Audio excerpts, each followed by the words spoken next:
Tuhan Yesus yang kedua ini, bagian pembacaan firman untuk kita renungkan terambil dari Injil Lukas pasal 12 ayat 1 sampai ayat yang ke-12. Injil Lukas pasal 12 ayat 1 sampai ayat yang ke-12. Pengajaran khusus bagi murid-murid. Sementara itu, beribu-ribu orang banyak telah berkerumun sehingga mereka berdesak-desakan.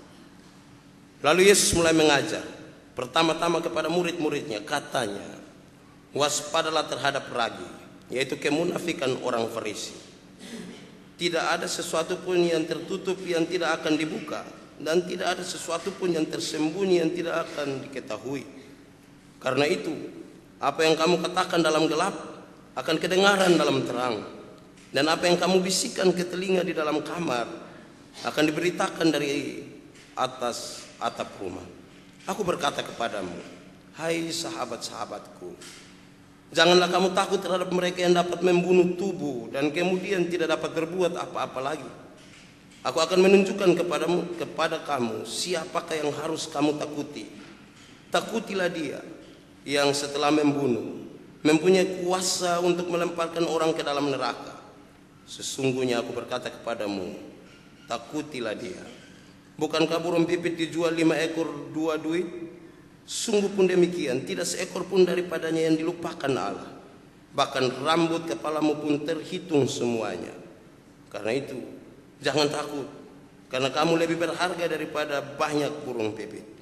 Aku berkata kepadamu, setiap orang yang mengakui aku di depan manusia, Anak Manusia juga akan mengakui dia di depan malaikat-malaikat Allah. Tetapi barang siapa menyangkal aku di depan manusia, ia akan disangkal di depan malaikat-malaikat Allah. Setiap orang yang mengatakan sesuatu melawan Anak Manusia, ia akan diampuni. Tetapi barang siapa menghujat Roh Kudus, ia tidak akan diampuni. Apabila orang menghadapkan kamu kepada majelis-majelis atau kepada pemerintah-pemerintah dan penguasa-penguasa, janganlah kamu khawatir bagaimana dan apa yang harus kamu katakan untuk membela dirimu. Sebab pada saat itu juga Roh Kudus akan mengajarkan kamu apa yang harus kamu katakan. Demikian firman Tuhan. Berbahagia setiap orang yang tidak saja mendengarkan firman, tapi merenungkan dan melakukan dalam hidupnya setiap hari. Hosiana.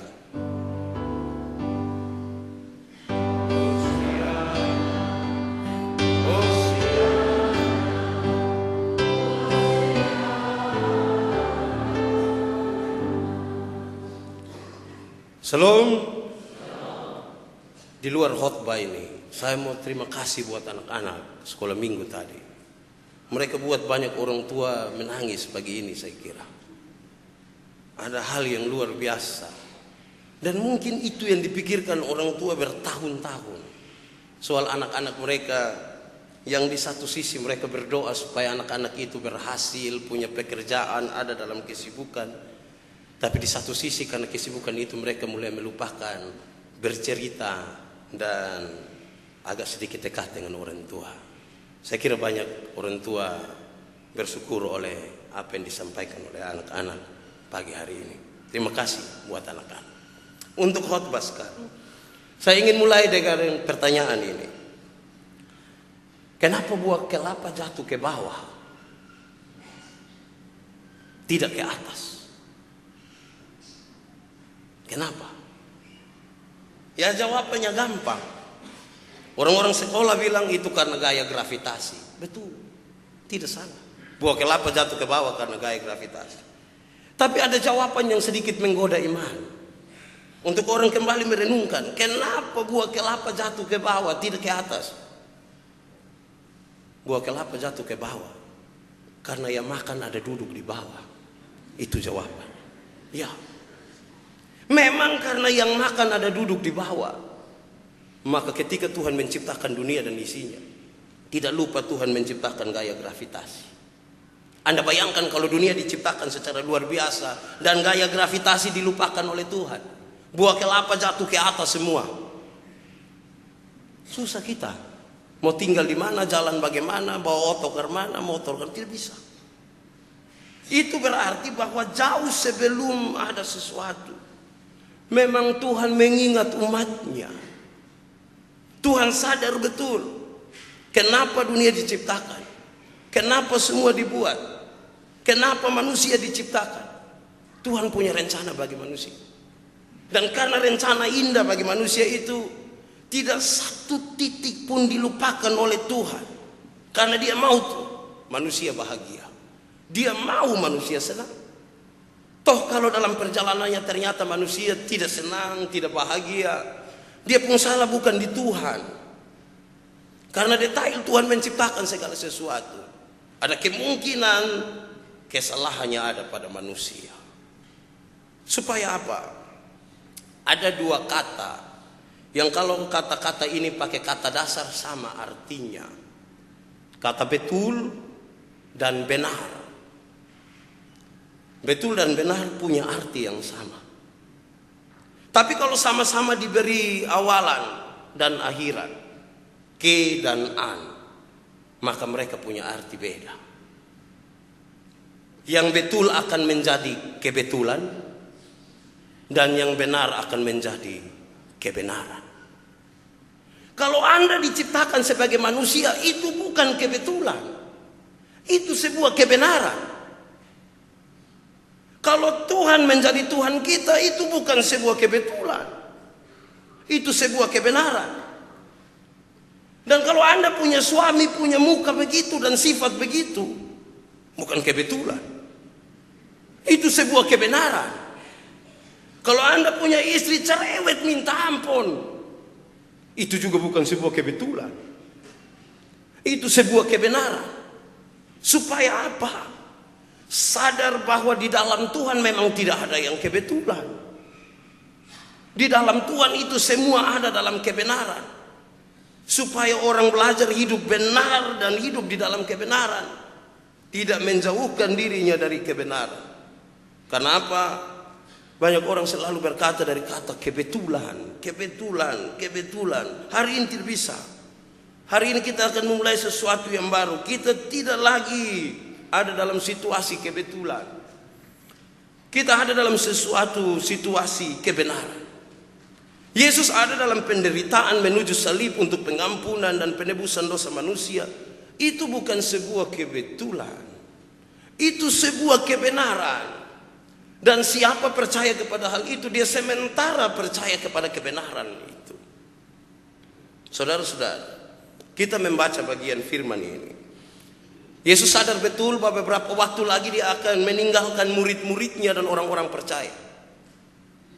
Dia akan ke Yerusalem menjalani sebuah masa yang sukar sulit. Dan itu sangat mengganggu iman dari murid-muridnya. Itu mengganggu iman dari orang-orang percaya. Karena itu dia mau menegaskan sesuatu bagi mereka. Mereka yang orang-orang sederhana itu akan berhadapan dengan para ahli Taurat. Mereka akan berhadapan dengan para pemimpin negeri, para penguasa. Mereka akan berhadapan dengan tekanan hidup yang sangat sulit. Dan karena Yesus tidak mau mereka tergoda dan jatuh, mereka harus jalan terus pada jalan yang Tuhan siapkan karena ada rancangan damai sejahtera bagi mereka. Maka beberapa hal ini Yesus mau mereka ingat baik-baik. Maka sampailah kita pada pengajaran ini. Sebenarnya pengajaran ini dari ayat 1 sampai ayat yang ke-12 hanya dibagi di dalam 3 hal saja. Untuk masing-masing kita renungkan apa maksudnya Tuhan memberikan pengajaran ini. Karena sekarang kita tidak lagi bertatap muka dengan Tuhan. Kita lagi mau beriman kepada Tuhan yang tidak kebetulan, tapi ini sebuah kebenaran. Apa yang ingin saya katakan? 1, Yesus mau mengajar murid-muridnya. Dia mulai dengan kata ini sebenarnya. Waspadalah. Waspada itu apa? Waspada itu hati-hati. Hati-hati untuk semua hal. Hati-hati ketika bicara. Hati-hati ketika ambil sikap. Hati-hati ketika mengambil keputusan. Hati-hati ketika bergaul. Hati-hati ketika berusaha. Hati-hati ketika bekerja. Supaya apa? Supaya kamu tidak menyesal. Supaya kamu tidak merasa bahwa ini sebuah kebetulan, tapi ini sebuah kebenaran. Maka berhati-hatilah. Tapi lebih masuk sedikit, Yesus mau supaya mereka hati-hati terhadap satu hal saja. Apa? Berhati-hatilah kepada kemunafikan. Dunia ini bisa dibawa ke arah yang salah. Hidup ini bisa diarahkan pada sesuatu yang salah kalau dunia ini dihuni oleh orang-orang munafik. Kalau saya tanya dari sini, angkat tangan yang munafik, pasti tidak ada. Tapi hati-hatilah dengan mereka yang di luar gereja ini yang munafik. Kenapa? Munafik itu apa? Munafik itu apa? Munafik itu omong lain bikin lain. Maka kita perlu bertobat dari omong lain bikin lain. Tuh, bertobatlah dari omong lain bikin lain. Dan kemunafikan ini sebenarnya Yesus arahkan kepada dua hal ini. Satu, murid-murid Tuhan, orang-orang yang mengaku mengikuti Yesus tidak boleh munafik. Tidak boleh omong lain bikin lain, tidak boleh. Lurus saja. Benar-benar, salah-salah. Tidak boleh munafik. Kalau tidak di muka nanti manis sekali. Di belakang tidak bagus. Dan itu betapa menyesakkan dada. Bayangkan kalau Anda punya suami yang munafik. Rasa saya kepingin tinggal di rumah sebelah saja. Tapi tidak boleh. Bayangkan kalau punya istri yang munafik. Punya sahabat-sahabat yang munafik. Punya kelompok yang munafik. Tidak bagus. Kalau ada murid Yesus yang munafik, maka sesungguhnya dia seperti kuburan. Kuburan itu dia puluar keramik. Waktu pasang pakai doa. Tapi dia diisi bangke. Jangan mau jadi orang munafik. Munafik itu seperti saya pakai bedak. Saya waktu baru pakai itu bagus memati. Lihat dari jauh mengkilat ke neon. Tapi mulai panas jalan kok keringat mulai turun. Bawa itu bedak semua tinggal lubang-lubang saja. Dan betapa tidak indah. Karena itu sejak awal Tuhan bilang hati-hati dengan kemunafikan. Tidak bisa.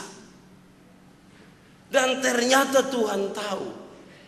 Banyak murid Tuhan sekalipun tergoda untuk hidup dalam kemunafikan. Karena itu gampang saja. Di manakah kita menemukan keaslian? Di rumah. Ini pendeta-pendeta dong kalau mau tahu dong baik kok tidak. Jangan tunggu do khotbah. Kalau khotbah pasti bagus. Coba tinggal dan dong satu rumah. Baru bisa dipastikan munafik atau tidak. Munafik atau tidak. Yang asli itu ada di rumah. Semua akan asli. Tidak ada kemunafikan. Maka mari kita bikin sebuah gerakan. Gerakan kembali ke rumah. Ya. Jangan gerakan menuju ke tempat lain. Bikinlah gerakan kembali ke rumah dan keluarga. Kalau di rumah tidak munafik, di jalan tidak munafik, di gereja tidak munafik. Asli. Kadang-kadang botong sampai gereja dia botong omong, subukan botong lagi. Saudara-saudara yang dikasihi dalam Tuhan. Tapi di rumah dia panggil dia suami, weh, lo so tidak asli lagi. Bayangkan kalau murid Tuhan berjalan dalam keadaan ini. Hidup menjadi agak sulit karena tiap-tiap hari menipu diri, tiap-tiap hari menipu diri, dan tidak akan ada orang nyaman dengan menipu terhadap diri sendiri. Tidak akan ada orang nyaman. Mulailah dalam sebuah keaslian. Itu satu. Tapi juga tekanan firman ini ada pada hati-hatilah terhadap ragi. Dan dia sebutkan ragi itu adalah kemunafikan orang-orang Farisi. Siapa itu orang Farisi? Farisi adalah golongan ahli Taurat, para rabi dan guru-guru agama. Itu golongan khusus dalam masyarakat Yahudi yang tahu benar segala sesuatu tentang hukum-hukum Taurat. Dan hati-hatilah terhadap kemunafikan mereka yang sok beriman. Hati-hatilah terhadap mereka yang sok beriman. Sebenarnya itu yang mau dikatakan. Sebab apa? Kepada mereka yang sok beriman ini semua akan jadi bias. Anda datang kepada saya bercerita tentang masalah pribadi. Karena saya seorang munafik, saya dengar dengan baik. Mari kita berdoa ya. Pas dia pulang, kita panggil ame satu kasih tahu. Lu jangan kasih tahu siapa ya. Ya itu. Maka lebih parah kemunafikan orang-orang yang sok rohani. Itu lebih parah. Lebih baik benar-benar tidak rohani daripada sok rohani. Bayangkan kalau pendeta belum khotbah dia angguk. Dan kemudian dia pulang dia jadi orang pertama yang paling bikin kacau dalam rumah tangga. Itu hal yang tidak baik, betul. Tapi tidak ada yang begitu di sini, Maksudnya tidak ada satu, banyak. Tidak ada kata lain. Hanya satu kata terhadap kemunafikan ini. Sebagai hamba Tuhan saya katakan bertobatlah.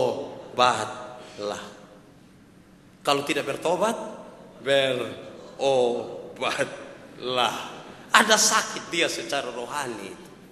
Supaya nanti ketika orang tua sakit sama video tadi itu tidak urus dalam kemunafikan. Urus dalam ketulusan. Tidak munafik. Sebab kalau dapat anak mantu yang munafik, dia senyum baik. Tapi keluar dia bilang, daripada bab tua hidup kau menderita lebih mati ya.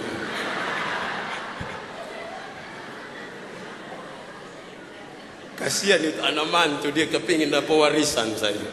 Tidak bagus itu. Tidak indah. Tidak indah. Saudara-saudara, kita nanti tergoda dengan kemunafikan. Tergoda dengan kemunafikan. Kenapa?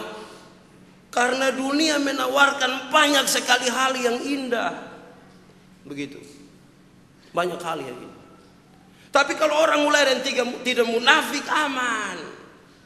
Aman itu. Kalau dia suami setia, tiap hari jalan tugas di mana-mana, ya itu dia akan jalan dalam kesetiaan.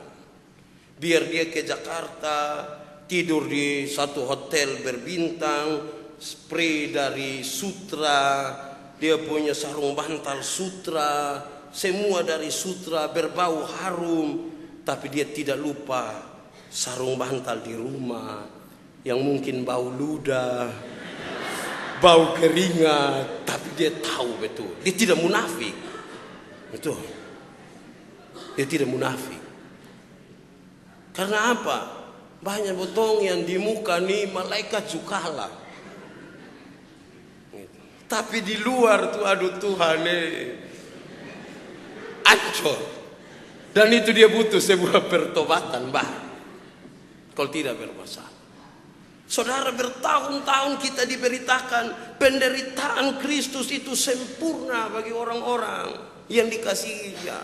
Karena itu kasihilah seorang dengan yang lain. Tapi data Polda NTT mengatakan hal yang sederhana. 80% kasus-kasus yang ditangani oleh Polda NTT kasus kekerasan dalam rumah tangga. Maka saya hampir tidak percaya dengan pepatah yang mengatakan tidak kenal tidak sayang. Kenal pasti sayang, belum tentu. Karena apa? Karena yang berpukul itu orang-orang yang baku kenal itu. Siapa yang tidak kenal dia punya istri? Atau siapa yang tidak kenal suaminya? Jadi kalau suka kenal ya sayang. Tapi kalau kenal dan tidak sayang, lebih baik dia di Polda. Itu dia masalah. Itu hal pertama. Waspadalah. Itu kalau kita kaitkan dengan pesan Bang Nabi. Waspadalah. Kejahatan timbul bukan karena niat pelaku, tapi kejahatan timbul juga karena ada kesempatan. Amin. Maka jangan cari-cari kesempatan juga.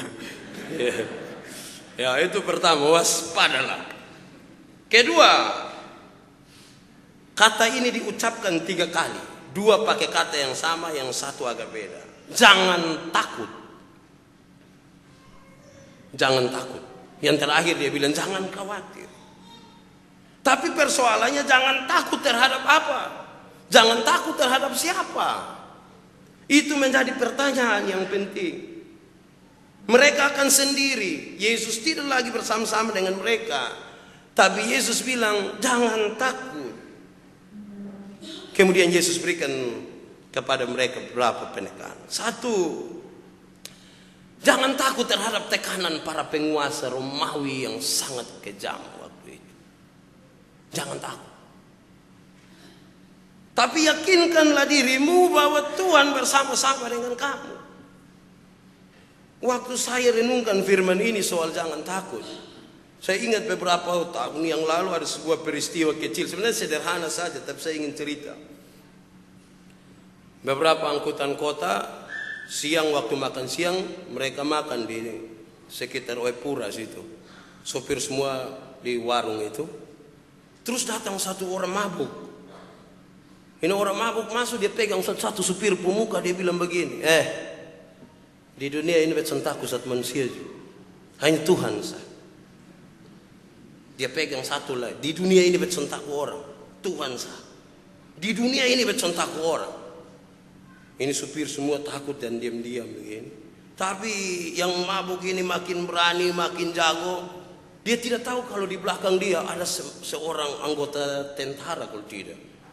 Badan agak besar dan ada berdiri dan lihat-lihat dia. Ini mabuk terus. Di dunia ini saya tidak takut orang. Tapi tanpa sadar dia injak kaki tentara ini. Waktu dia injak, dia pas mau bilang, di dunia ini becentakku orang. Pas dia balik dia bilang, di dunia ini becentakku orang. Hanya Tuhan saja in om ini. Saudara-saudara, bukan itu ketakutan yang Tuhan maksudkan. Bukan itu. Bukan karena hal yang tidak betul ini, lantas orang kemudian membangun ketakutan. Bukan. Tapi oleh karena sesuatu kebenaran, jangan takut. Jangan takut sekali lagi. Kenapa? Karena janji Tuhan, dia menyertai Anda. Dia menyertai engkau. Tidak usah takut. Bahkan ketika dihadapkan pada pengadilan-pengadilan, majelis-majelis pada penguasa-penguasa, tidak usah takut apa yang akan kamu katakan. Berulang-ulang kali saya katakan bahwa kalau kami pilih majelis di kampung, beberapa orang akan datang bilang, Bapak, kami ini orang tidak sekolah, Bapak. Betul sudah itu. Kalau tidak sekolah itu yang betul itu. Supaya tahu terbatas, tidak tahu mau ngomong apa. Dan Tuhan menolong Anda berkata-kata. Roh Kudus diberikan kesempatan untuk turut bekerja di situ. Jangan takut. Tapi berikanlah kesempatan. Tapi jangan takut ini juga tidak bisa dikaitkan dengan yang penting omong sembarang. Yang penting omong. Tidak. Tidak bisa yang penting omong. Ada satu anak SD, dia pulang, dia cerita dia pun bapak. Tanya dia pun bapak. Bapak, kenapa bahasa Inggris itu tulis lain, dia pun baca lain, dia pun arti lain? Dia pun bapak bilang, maksud lo? Bapak bilang, maksud apa? Dia bilang maksudnya kalau tulis bilang book, baca buku, dia pun arti buku. Dia pun bapak bilang, oh sama. Kalau tulis oe pura, baca oe bobo, dia pun arti oe sao. Ini memang asli asal omong. Barani itu bukan berarti asal omong. Tapi benar-benar tahu. Bayangkan kalau dia jawab, dia pu anak tulis oe pura, baca oe bobo, dia pu arti oe sao. Ancur itu generasi penerus itu. Tidak bisa. Tidak bisa sama dengan asal omong. Bicaralah karena sebuah kebenaran. Sekarang, kalau ada seorang perempuan dewasa, seorang laki-laki dewasa yang bukan suami istri, mereka ada di sebuah kamar tertentu. Kita tahu, apakah orang sanggup bicara dalam sebuah kebenaran? Tidak. Banyak yang menginterpretasi. Kenapa? Dong akan bilang begini. Siapa tahu dong ada berdoa. Banyak orang tidak melihat, tapi banyak sekali mau bicara. Saksi itu orang yang melihat, mengalami, merasakan baru bicara. Tidak asal bilang, foto sama-sama tahu. Jangan sampai dia yang biasa begitu dipiom orang. Itu juga bahaya itu.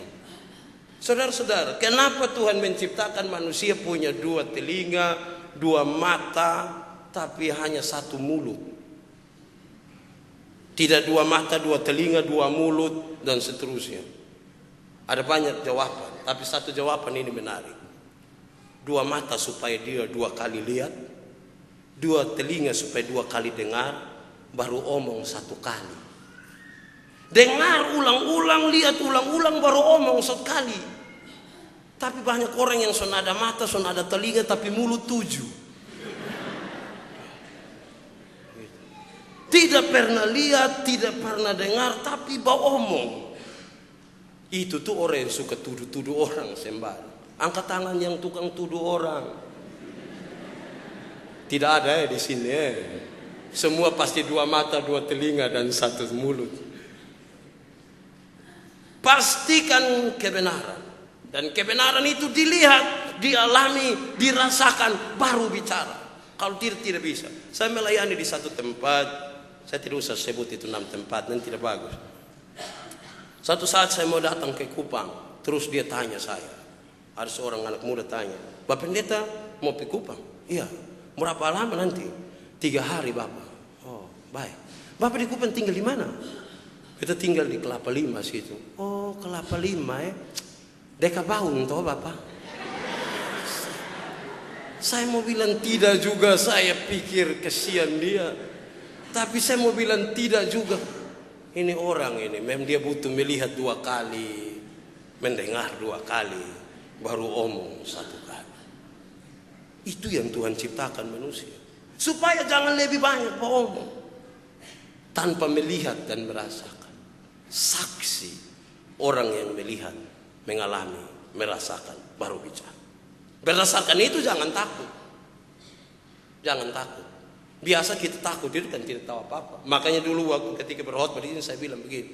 Ketika saya mau bawa sejumlah anak muda ke Pulau Dana, Pulau Selatan di Sabu, datang beberapa nelayan. Pak Pendeta, di Pulau Dana itu kita tidur di pantai, sadar kita sudah dalam laut. Kok? Iya, lu pernah pergi? Tidak. Karena dia mau jadi saksi. Tidak bisa. Itu dia tidak bisa mempertahankan apa. Jadilah saksi, melihat, mengalami, merasakan, baru bicara. Yang kedua, jangan takut terhadap pekabaran Injil yang akan terus meluas. Yesus menjaminkan itu. Banyak orang khawatir sekali bagaimana kekristenan bisa jalan, termasuk murid-murid. Apalagi Yesus nanti tidak ada bersama-sama. Yesus bilang tidak usah takut. Sebab tidak akan ada yang tersembunyi. Bahkan apa yang kamu bicara dalam gelap akan dikatakan di dalam terang. Bahkan apa yang kamu dengar hanya dari sebuah bisikan akan dibicarakan dari atas atap rumah dan didengar oleh semua orang. Tidak usah takut. Kenapa? Pekerjaan pekabaran Injil itu milik Tuhan. Kenapa kemudian ini menjadi bagian pemberitaan saya hari ini? Kita ada dalam sebuah negara di mana kekristenan tidak bisa berkembang dengan baik di daerah-daerah minor. Sulit. Tekanan begitu kuat. Tapi ini bukan terjadi hari ini. Jauh sebelum hari ini. Ketika kekristenan ada, tekanan itu ada. Sangat kuat. Bahkan lebih parah dari tekanan hari-hari ini. Tapi di dalam kekristenan kemudian muncullah kalimat ini. makin dibakar, makin merambat. Kenapa? Itulah pekerjaan Tuhan. Tidak usah takut. Beberapa orang bilang kita perang bela Tuhan. Tidak boleh. Tuhan tidak perlu dibela. Dia bisa membela dirinya sendiri. Tidak ada orang berperang bagi Tuhan. Karena Tuhanlah yang berperang bagi kita. Kalau ada orang mau berperang, berperanglah bagi diri sendiri. Karena musuh yang paling besar tidak ada di luar sana. Musuh yang paling besar ada di dalam diri. Banyak orang sibuk urus orang lain, padahal urus diri sendiri tidak bisa. Lebih baik sibuk urus diri sendiri. Kenapa? Karena musuh yang terbesar ada di situ. Saya mendampingi banyak sekali persekutuan doa. Di Gemit ini ada kurang lebih 5.000. Datang beberapa hamba Tuhan, saya bilang kepada mereka begini. Setan ini kalau dengar kita usir dia, doa sekali dia langsung lari. Setan takut lihat kita pemuka. Apakah kita pemuka lebih jahat dari setan? Saya juga tidak tahu. Tapi belum pernah ada hamba Tuhan datang kepada saya bilang, Pak Pendeta, tolong berdoa kok kasih hilang ini setan kepala batu di bepo otak kok. Tidak ada. Setan yang di luar kita berusaha untuk singkirkan, tapi setan yang di dalam diri kita kasih makan dia subur, gemuk, bertambah besar dan terus berkembang. Ini masalah. Berperanglah bagi diri. Jangan berperang bagi Tuhan. Karena Tuhan mampu membela dirinya sendiri. Nats pembimbing tadi kita dikatakan, ampunilah mereka. Sebab mereka tidak tahu apa yang mereka perbuat. Sebenarnya Yesus ingin katakan hal yang sederhana. Bukan dia tidak mampu untuk memberi penjelasan bagi mereka waktu itu. Bukan dia tidak mampu menyingkir dari penderitaan itu. Tapi tugas utama dia dan bagi orang-orang yang mengikut dia hanya satu, ampunilah. Konsekuensi dari tugas itulah ampuni. Melupakan masalah itu bukan mengampuni. Kalau saya dan Bapak ini ada masalah, 3 tahun kemudian kita ketemu satu orang, dia tanya, "Karena dan Bapak itu punya masalah?" Saya lupa tuh, sudah. Melupakan masalah bukan mengampuni. Ampuni itu jalannya sendiri. Ampuni itu sama ke luka, bikin luka baru. Sakit minta ampun. Tapi ampuni sebuah kewajiban. Bukan melupakan masalah. Dan banyak orang cenderung melupakan masalah dan bukan mengampuni. Banyak kali kita ada dalam persoalan di rumah dengan suami, istri, anak-anak, orang tua, dengan semua orang. Dan kita cenderung melupakan masalah dan bukan mengampuni. Ada masalah, sudah. Mari kau tempi makan si ibabe, sudah aman sudah. Besok-besok bakalai dong korek ulang lah masalah itu. Terus kenapa kau hidup hanya dan bakalai begini sah? Bukan, Anda belum mengampuni. Dan mengampuni itu susah. Tapi ketika Anda susah, Anda baru susah. Yesus sampai mati malah. Ampunilah. Siapa di sini yang tidak ada masalah dengan orang lain?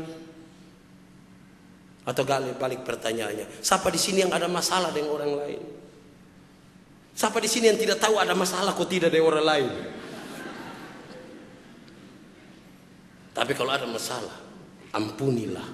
Itu bagian terpenting dari menyelesaikan masalah. Tidak usah khawatir. Jangan takut. Itu kedua. Ketiga,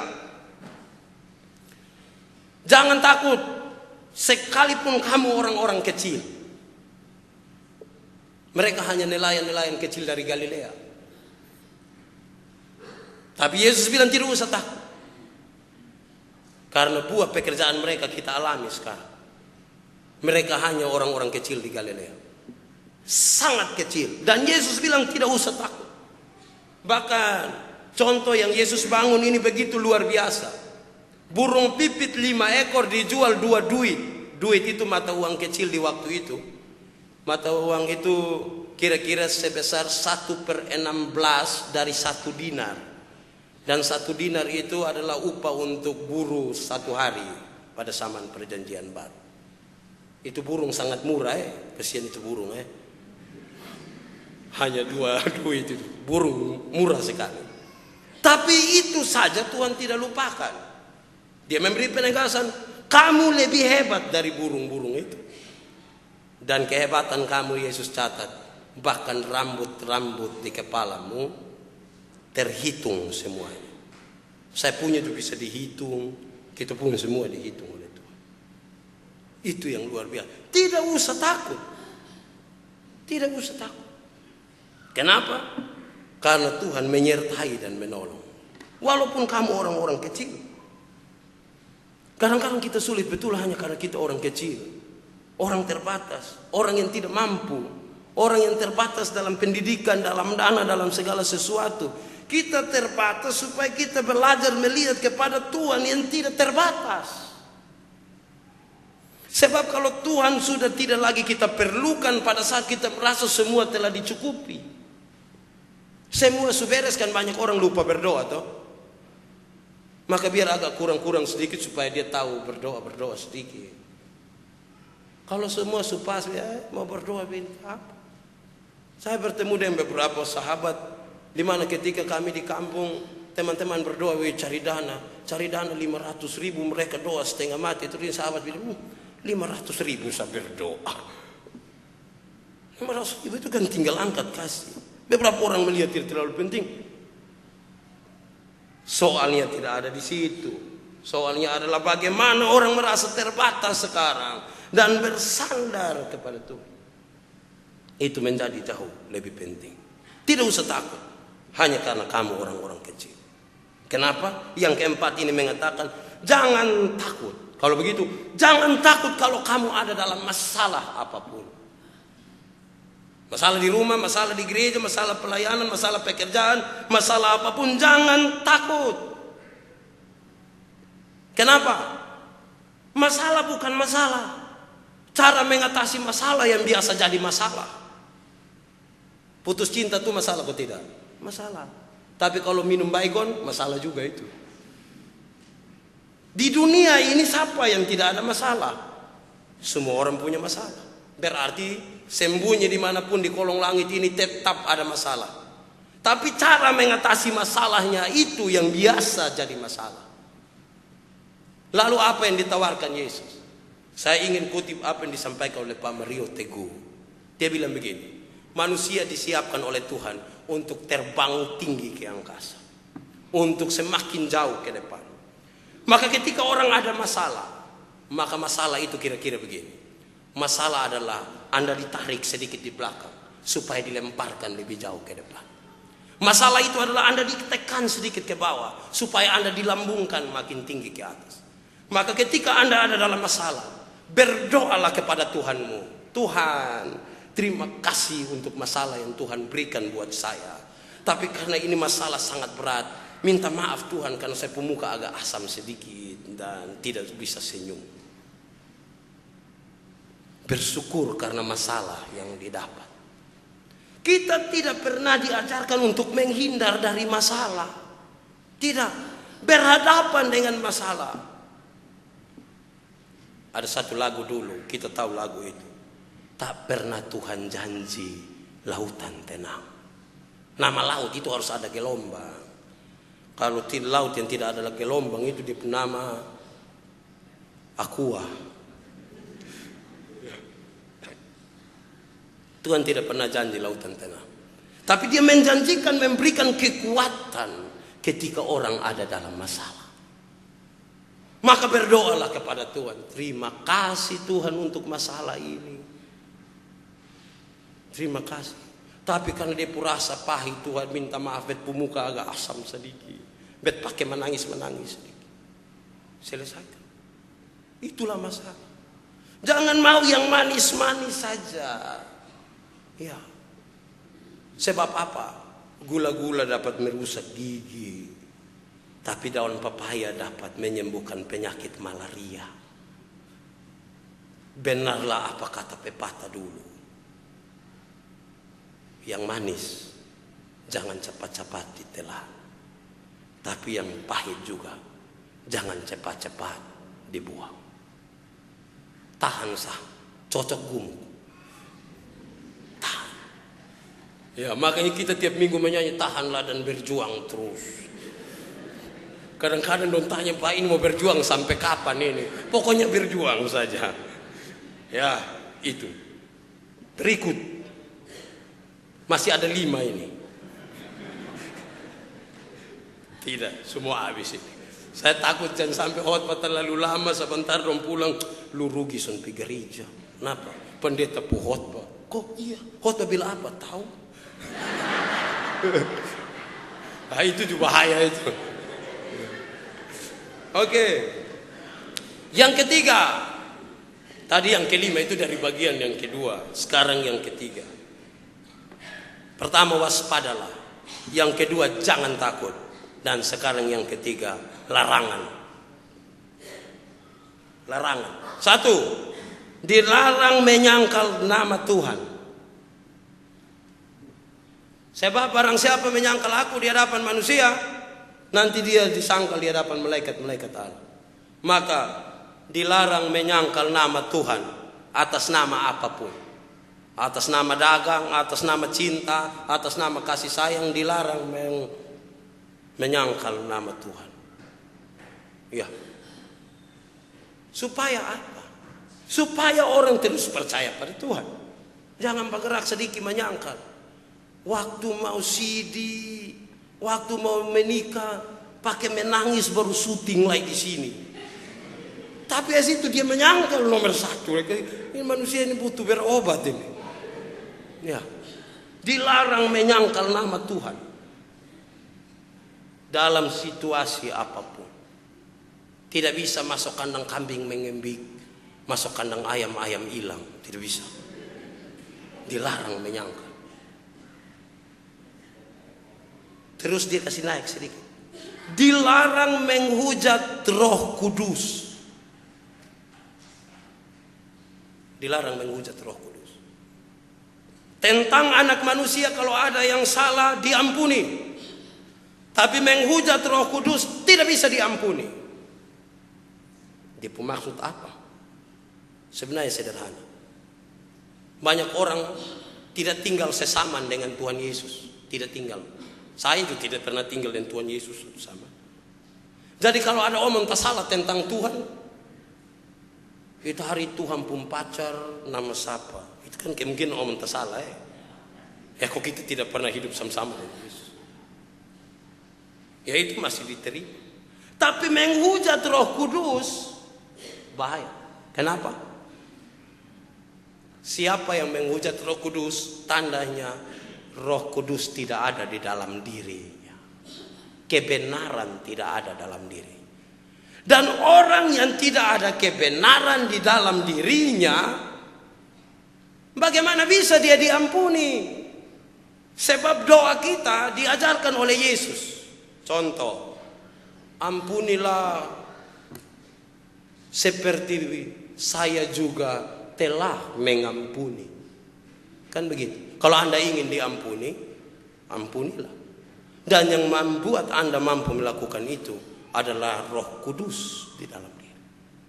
Maka orang yang tidak ada Roh di dalam hidupnya, bagaimana dia akan mengatakan yang benar tentang Roh? Dia pasti terus akan hidup dalam kesalahan. Dia tidak mungkin dituntun oleh Roh. Dan kalau tidak dituntun oleh Roh, bagaimana dia mendapat pengampunan? Dia terlalu banyak menyerahkan dirinya bukan kepada Roh. Kita tidak lagi satu samaan dengan Yesus. Tapi Roh ini yang dijanjikan Tuhan sebagai penghibur, pendukung, penolong bagi setiap orang. Dan Roh Kudus tidak ajar orang memaki.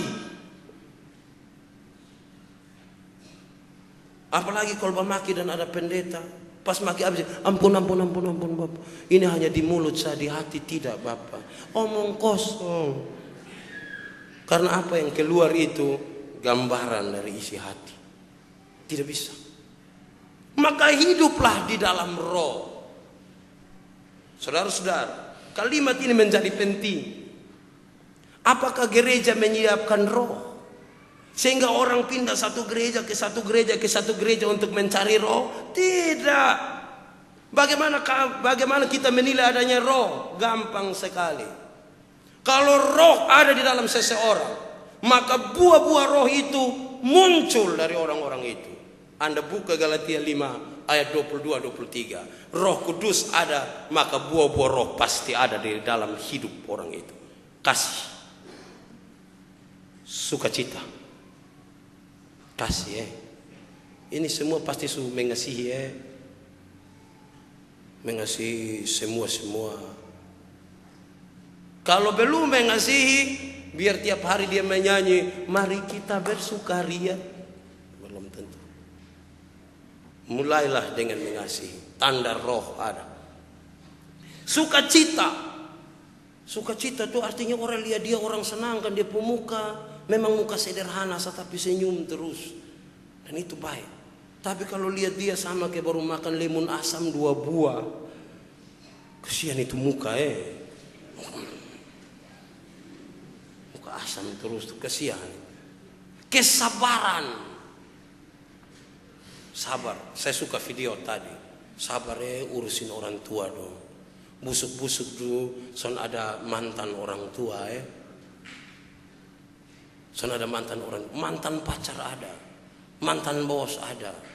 Mantan orang tua tidak ada. Orang tua tuh, ya dia sudah tuh. Sabar.